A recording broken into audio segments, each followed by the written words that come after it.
नमस्ते साथियों, स्वागत है आपका। देखिए, आज मैं आपको पहले दिखा देता हूँ कि किताबें हैं जो ऑथेंटिक किताबें हैं, है ना? जिससे प्रश्न आते हैं परीक्षा में 100%।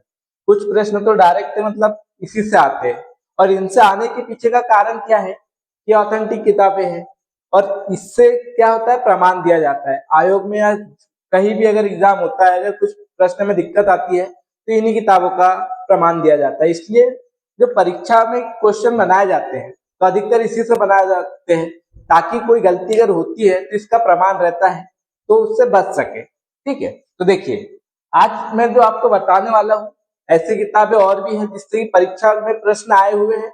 मैं आपको आगे उसका प्रूफ भी बताऊंगा। ठीक है, और एक ही परीक्षा की बात नहीं कर रहा, यूपीएसआई हो या फिर पीएसआई हो, इसके लिए आपको जो हिंदी पढ़ना चाहिए सही तरीके से, है ना? फिर क्या होता है कि प्रश्न कई ऐसे आ जाते हैं जो फिर टीचर लोग अगर आंसर की जब बताते हैं तो आधे टीचर कुछ बताते हैं, आधे कुछ बताते हैं। तो फिर हम सोचते हैं यार हमने ये किया वो किया आंसर, है ना? फिर टेंशन होती है। तो उससे अच्छा है कि पहले ऑथेंटिक किताबों से पढ़ो तो आपको दिक्कत नहीं आएगी।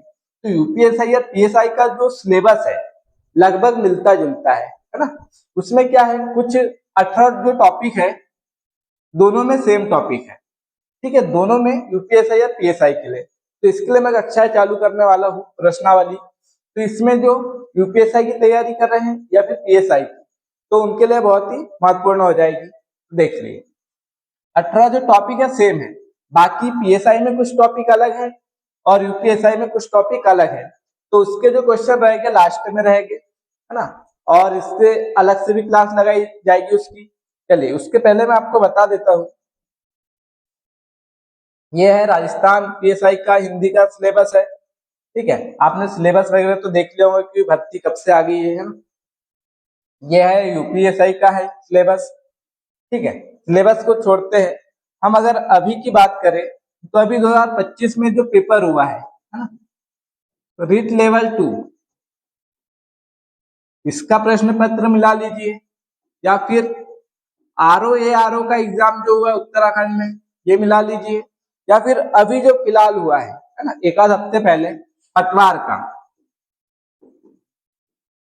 जो पटवार का एग्जाम हुआ है उसके, उसमें तो कम से कम क्या 10 से 12 प्रश्न आते हैं हिंदी के।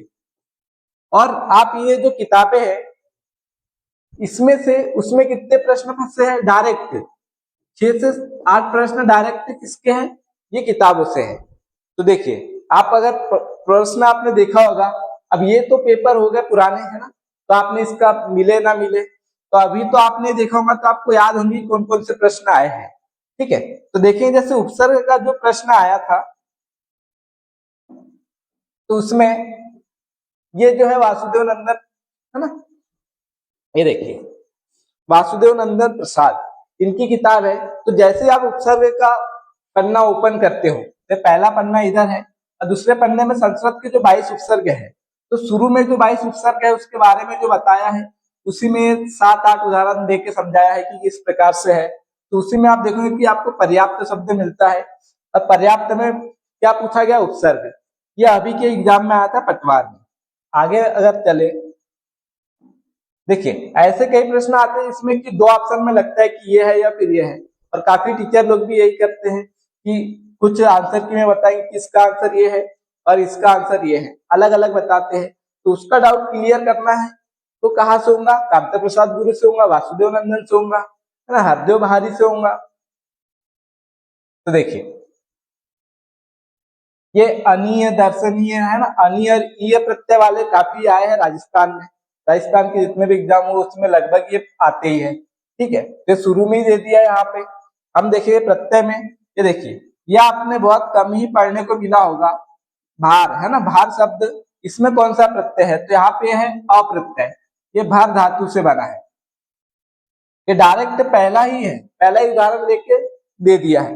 अब आप ही सोचिए कि जहां 12 प्रश्न आ रहे हो, 10-12 प्रश्न, उसमें ही आपके 6-7 प्रश्न इसी किताबों से बनते हैं और जो काफी मुश्किल होते हैं, जिसमें डाउट होता है। यहाँ हम देखेंगे अनुस्मारक का इंग्लिश मीनिंग दिया था, है ना, अनुस्मारक का पूछ लिया था पारिभाषिक शब्दावली से।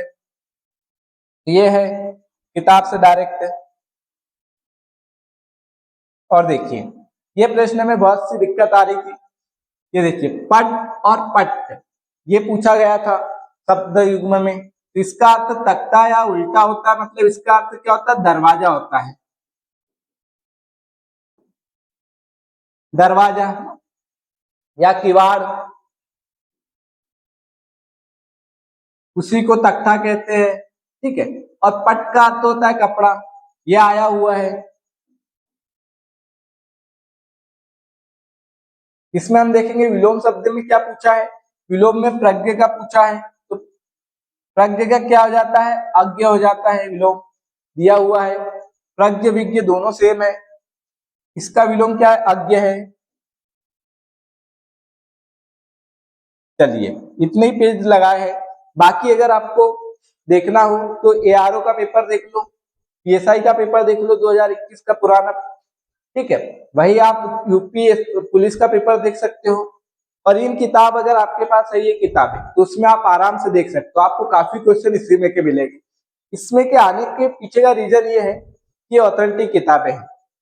अगर आप सोचोगे कि आरपीएससी जो भी है ना, जो एग्जाम देते हैं अलग अलग, यूपीएसआई में अलग से आयोग एग्जाम निकालता है, राजस्थान में अलग से निकालता है, तो जो कामता प्रसाद गुरु है ये थ्योरी किताब है ना, इसमें उदाहरण बहुत कम मिलते हैं लेकिन थ्योरी है। तो ये क्यों मानी जाती है, क्योंकि ये हिंदी के पाणिनि माने जाते हैं, और इनमें जो थ्योरी दी है उसी के आधार पर क्या करते हैं, अगर किसी किताबों में बहुत ज्यादा डाउट होता है, कोई प्रश्न ज्यादा दिक्कत आती है, तो फिर प्रमाण के लिए कामता प्रसाद गुरु को देखा जाता है।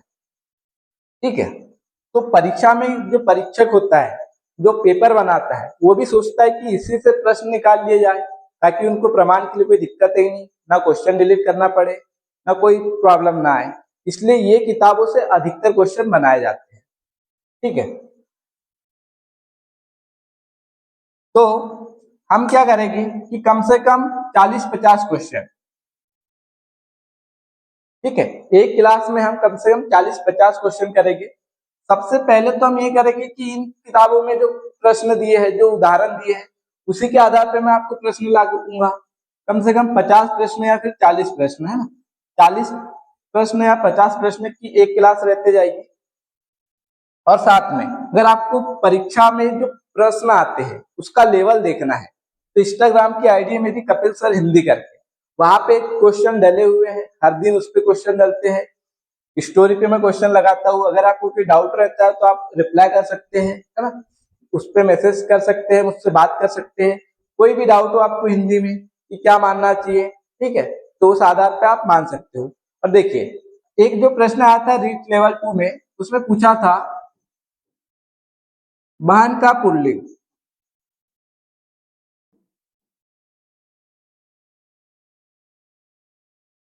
अब जब पेपर हुआ उसके बाद में क्या किया, आंसर की पे यूट्यूब पे आपने देखा होगा कि कई टीचर क्या बता रहे थे, भाई होना चाहिए, और बहुत से लोग बता रहे थे बहनों ही होना चाहिए।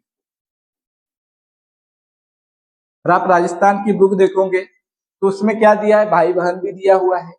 ठीक है, और जो कामता प्रसाद गुरु है उसमें भाई बहन भी दिया है, भाई बहन का बहनोई भी दिया है, दोनों ऑप्शन दिए हैं। तो कौन सा सही मानना चाहिए, तो बहनोई सबसे पहले, बहनोई सही मानना चाहिए, क्योंकि भाई का अगर हम स्त्रीलिंग देखें तो भाई भी होता है, तो उसी आधार पे बहन का क्या हो जाएगा, बहनोई हो जाएगा। तो पहली प्राथमिकता बहनोई को मिलेगी, अगर बहनोई ऑप्शन में नहीं है तो भाई को मिलेगी। ठीक है, तो इसलिए जो किताबें होती है उसमें एक ही उदाहरण दो दो चीजों में मिल सकते हैं। समास में अगर कोई उदाहरण है तो आपको बहुब्री में भी मिल जाएगा, द्विगु में भी मिल जाएगा, तत्पुरुष में भी मिल जाएगा, एक ही उदाहरण आपको 2-3 इसमें मिल जाएगा। ठीक है, तो इसलिए उसकी परिभाषा देखी जाती है, उसमें जो पॉइंट दिए जाते हैं। तो कामता प्रसाद गुरु की जो किताब है उसमें वही दिया है। अगर कोई टॉपिक है तो उसमें पूरी ये देखो इस प्रकार से आपको थ्योरी दिख रही हो, ये थ्योरी है, ये पॉइंट दिए होते हैं कि किसी उदाहरण को हम कैसे समझे, है ना। अगर इसमें बहुब्री समास है तो उसके क्या क्या गुण होना चाहिए जिससे हम पहचान सके कि बहुब्री समास है। अगर संज्ञा की बात है तो उसमें संज्ञा के भी पूरे देख के रखे हैं। तो इसलिए कामता प्रसाद गुरु और वासुदेव नंदन ये किताबें अभी फिलहाल में काफी चली है, जिसमें कि जिससे क्वेश्चन उठाए जा रहे हैं। आप एआरओ का पेपर देख लो, आरओ का पेपर देख लो, रीट का देख लो, ठीक है, अभी पटवार का देख लो, तो इन्हीं किताबों से उसमें लगभग प्रश्न है। एक दो प्रश्न ऐसे होते हैं जो कहीं से बहुत सी किताबों से आ सकते हैं, लेकिन सिंपल होते हैं, आप बना लेते हो। ऐसे कुछ प्रश्न होते हैं जिसमें डाउट होता है, जैसे बहन का पूछ लिया, भाई और बहनों ही दे दिया, तो आप सोचेंगे भाई भी होता है बहनों भी होता है, क्या माने। अब कई किताबें आपको भाई दिखाएगी, कई किताबों में आपको बहनों ही दिखाएगा, बहुत से टीचर आपको भाई बताएंगे बहनों ही बताएंगे। तो ऑथेंटिक देखने के लिए आपको फिर ये किताबें देखना होगा। तो इसी का मैं आपको इसी के आधार पर पूरे प्रश्न बना के एक प्रश्नावली चलाने वाला हूँ।